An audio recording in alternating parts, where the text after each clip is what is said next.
Hello everyone, welcome to this Science with Fact, our YouTube channel. In previous video we talked about the states of the matter, which is a first chapter of the ninth class, and this is the third video. States of matter में हमने solid state, liquid state और gaseous states के differences के बारे में हमने previous video में study किया था।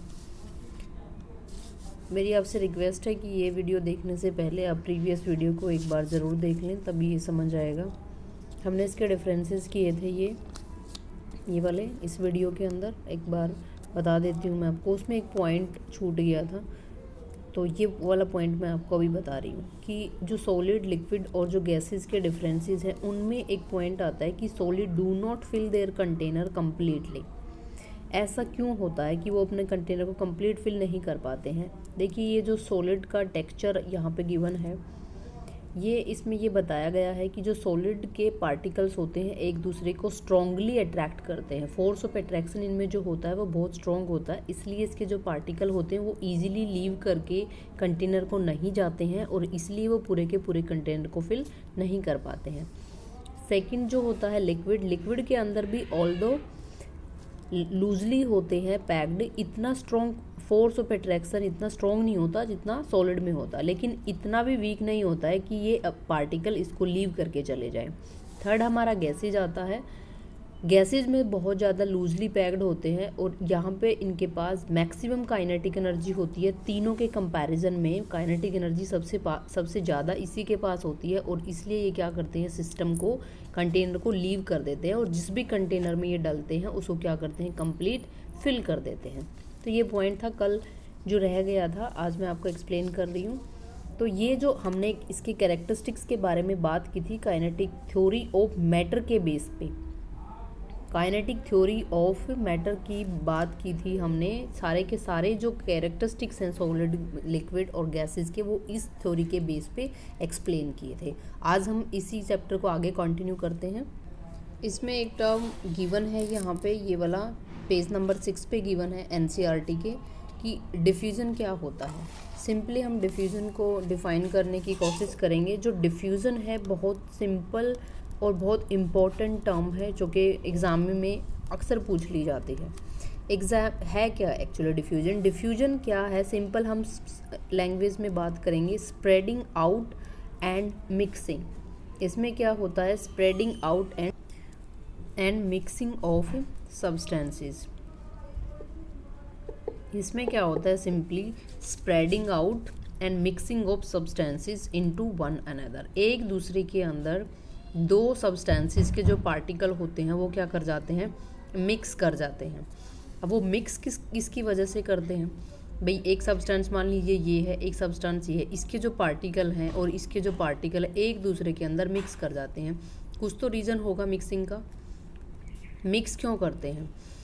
हमने जो प्रीवियस वीडियो उनमें एक कैरेक्टरिस्टिक की स्टडी करी थी कि जो पार्टिकल होते हैं, पार्टिकल ऑफ मैटर जो होते हैं वो क्या होते हैं, लगातार मूविंग पोजीशन में होते हैं, मूविंग स्टेट में होते हैं, ठीक है, कॉन्स्टेंटली मूविंग स्टेट में होते हैं।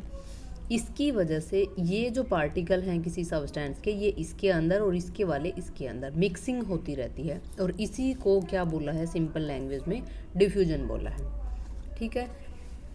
इसका एग्जाम्पल जैसे कि देखो, एक कंटेनर ऑफ वाटर हमने लिया है, मान लीजिए यहाँ तक इसमें वाटर फिल है और हमने इसके अंदर क्रिस्टल डाले हुए हैं कॉपर सल्फेट के, जो कि ब्लू कलर का होता है, कॉपर सल्फेट, ठीक है। हम इसमें कॉपर सल्फेट के क्रिस्टल डाल रहे हैं जो कि कैसा होता है, कलर में ब्लू कलर का होता है। ये जो ब्लू कलर होता है ये अपने आप इसमें थोड़े टाइम के बाद क्या होता है, स्प्रेड हो जाता है। थोड़े टाइम के बाद स्प्रेड क्यों होता है? क्योंकि जो कॉपर सल्फेट के पार्टिकल होते हैं, जो वाटर के पार्टिकल होते हैं, दोनों के पार्टिकल मूविंग पोजीशन में होते हैं, कॉन्स्टेंटली मूव करते रहते हैं, इसलिए क्या होता है, पूरा का पूरा जो हमें सॉल्यूशन मिलता है वो क्या होता है, ब्लू कलर का दिखाई देता है। तो this is the example of the diffusion. Diffusion का ये एग्जाम्पल किस में देख रहे हो? देखो, कॉपर सल्फेट के हमने क्रिस्टल लिए हैं, तो ये सॉलिड का एग्जाम्पल हो गया, सॉलिड इन लिक्विड के अंदर, ठीक है। दूसरा एग्जाम्पल हम लेते हैं गैस इन गैस। इसका बेस्ट एग्जाम्पल तो हम घरों में जो देखते हैं, जब किचन के अंदर खाना बनता है तो पूरे घर में उसकी स्मेल फैल जाती है। वो किसकी वजह से होती है? सिंपल डिफ्यूजन की वजह से होती है। ठीक है, क्योंकि क्या होते हैं, जो खाना होता है, मान लीजिए ये कोई भी फूड प्रोडक्ट है, इसमें जब ये इसका वो जब इसको पकाया जाता है तो इसमें से फ्यूम्स निकलती हैं। तो ये वाली फ्यूम्स किस में मिक्स हो जाती हैं? एयर के अंदर। अब एयर के अंदर भी मूविंग है और ये भी मूव कर रहा है, तो दोनों किसके पास पहुंचते हैं? नोज़ के, और वहाँ से हम पहचान सकते हैं कि क्या कौन सा खाना बन रहा है या नहीं। ठीक है, तो डिफ्यूजन ये एक इसका एग्जाम्पल है गैस इन गैस का। दूसरा, हम परफ्यूम यूज करते हैं। एक बंदा लगाता है पूरे घर में फैल जाती है। अगरबत्ती यूज करते हैं घर में पूजा के टाइम पे, वो भी इसका एग्जाम्पल है गैस इन गैस का। ठीक है, तो ये दूसरा एग्जाम्पल, ये आपका फर्स्ट एग्जाम्पल। और थर्ड की अगर हम बात करें तो जो डिफ्यूजन होता है वो सॉलिड इन सॉलिड में भी आपका डिफ्यूजन होता है। इसका एग्जाम्पल हमें रेयर देखने को मिलता है क्योंकि बहुत ज़्यादा टाइम लग जाता है। इसका एग्जाम्पल, जब चौक से हम बोर्ड के ऊपर लिखते हैं, ब्लैक बोर्ड के ऊपर लिखते हैं, तो आप उसको करके देख सकते हैं आप ये। अब मान लीजिए आपने 10 से 15 दिन तक आपने उस लिखे हुए को बोर्ड के ऊपर छोड़ दिया है। जब उसको लिखे हुए को बोर्ड के ऊपर 10-15 दिन तक छोड़ देते हैं तो जो चौक के पार्टिकल्स होते हैं ना, ब्लैक बोर्ड के ऊपर डिफ्यूज हो जाते हैं, और फिर उनको रब करते हैं तो वो रब भी नहीं होते हैं। वो किसकी वजह से? डिफ्यूजन की वजह से। तो ये सॉलिड इन सॉलिड है डिफ्यूजन। बहुत स्लो प्रोसेस होती है, इसलिए मतलब क्लियर विजिबल नहीं दिखता, टाइम लगता है इसके अंदर। तो आई थिंक ये डिफ्यूजन आपको यहाँ से क्लियर हो गया होगा। अभी जो नेक्स्ट टॉपिक है वो है आपका टेम्परेचर को मेज़र कैसे करते हैं। ठीक है, देखिए हमें पता है कि किसी भी चीज़ को हम यूनिट में मेज़र करते हैं। कोई न कोई किसी न किसी पर्टिकुलर यूनिट की क्या होती है? यूनिट होती है। जैसे कि हम वेट को किस में मेज़र करते हैं? वेट को मेज़र करते हैं हम केजी के अंदर। और हम जो लिक्विड होता है जैसे कि मिल्क हो गया या घी हो गया, उसको हम किस में यूज़ करते हैं? लीटर में। वैसा ही टेम्परेचर को जब हम मेज़र करते हैं तो उसके लिए जो हम यूनिट यूज़ करते हैं वो या तो केल्विन होती है, या फिर हम क्या यूज़ करते हैं उसके लिए? केल्विन होती है, या सेल्सियस यूज किया जाता है। ठीक है, केल्विन भी एक साइंटिस्ट का नाम है और सेल्सियस भी एक साइंटिस्ट का नाम है। अब दोनों के अंदर रिलेशन क्या होती है, उसी से रिलेटेड क्या होता है एग्ज़ाम में क्वेश्चन पूछा जाता है, वो हम देख लेते हैं एक बार। अभी हम एक रिलेशन के बारे में बात करेंगे जो कि सेल्सियस के अंदर और केल्विन के अंदर एग्जिस्ट करती है। देखो 0 डिग्री सेल्सियस जो होता है वो 273 केल्विन के इक्वल होता है। ठीक है, इनमें जो एसआई यूनिट है वो आपकी केल्विन है। ठीक है, 0 degree Celsius is equal to 273 kelvin.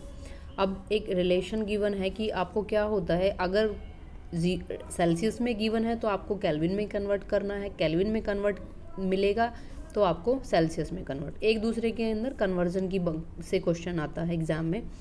तो ये रिलेशन आप याद रखेंगे। Temperature on kelvin scale, kelvin scale पे जो टेम्परेचर आपको गिवन होगा वो किसके इक्वल रखोगे आप? वो रखोगे आप जो भी टेम्परेचर आपका सेल्सियस वाले स्केल पर है उसमें आप 273 ऐड कर देंगे। ये वाली रिलेशन आप याद कीजिए और पुट कीजिए, आपका कोई भी क्वेश्चन इस तरह का एक दूसरे के अंदर कन्वर्जन क्वेश्चन सोल्व हो जाएगा। अभी जो क्वेश्चन आपका एनसीईआरटी में गिवन है वो मैं आपको दिखा रही हूँ कैसे सोल्व करेंगे।